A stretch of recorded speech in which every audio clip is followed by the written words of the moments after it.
नमस्कार, स्वागत है आपके और हमारे YouTube channel morning news India. आज इस वीडियो में हम बात करने जा रहे हैं शिक्षा विभाग और पंचायती राज चुनाव से आई बड़ी खुशखबरी के बारे में। जी हां, अब टीचर्स के ट्रांसफ़र का रास्ता खुल चुका है।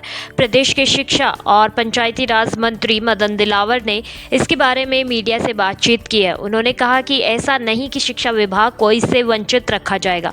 लोकसभा चुनाव और उपचुनाव की वजह से देरी हुई है, तो चलिए आपको भी बताते हैं आखिर कब होंगे ये ट्रांसफ़र। दरअसल हाल ही में शिक्षा मंत्री मदन दिलावर बालोतरा जिले के दौरे पर रहे। इस दौरान उन्होंने कई अहम मुद्दों पर बातचीत की।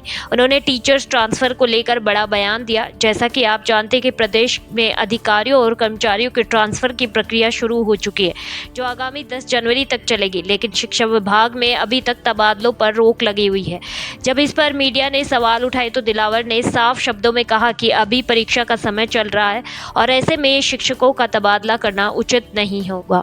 उन्होंने बताया कि शिक्षा विभाग को तबादलों से दूर रखा गया ताकि परीक्षा के दौरान कोई भी परेशानी न हो। उन्होंने कहा कि जैसे ही परीक्षाएं खत्म होंगी तब एक रणनीति के तहत शिक्षकों के तबादले किए जाएंगे। इसके अलावा पंचायती राज में डीपीसी की प्रक्रिया को लेकर भी उन्होंने जानकारी दी। उन्होंने कहा कि जल्द ही प्रमोशन की प्रक्रिया शुरू की जाएगी और पंचायतों का कार्यकाल कम नहीं होगा। मतलब किसी भी सरपंच का कार्यकाल एक भी दिन कम नहीं होगा। अब हम बात करें प्रदेश के सरकार की तबादलों की नीति के बारे में, तो 1 जनवरी से 10 जनवरी तक अधिकारियों और कर्मचारियों के ट्रांसफ़र पर रोक हटा दी गई है। इसके बाद अब यह नीति लागू की गई कि अधिकारी 2 साल तक एक ही स्थान पर कार्य करेंगे।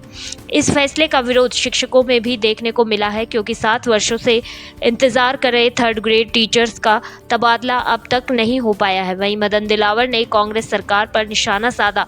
उन्होंने कहा कि कांग्रेस सरकार ने सरकारी स्कूलों का पूरी तरह से बेड़ा गर्क कर रखा है, पूरा कबाड़ा कर दिया है। खासकर इंग्लिश मीडियम स्कूलों की स्थिति पर उन्होंने कहा कि पूर्ववर्ती सरकार ने एक भी इंग्लिश मीडियम स्कूल नहीं खोला, बल्कि हिंदी माध्यम के स्कूलों में ही अंग्रेजी के नाम का बोर्ड लगाया। इस कारण ग्रामीण क्षेत्रों की बालिकाओं को शिक्षा से वंचित किया गया है। मंत्री मदन दिलावर के इस बयान से तो ये साफ हो जाता है कि प्रदेश में शिक्षा और पंचायतों के मामलों में सुधार की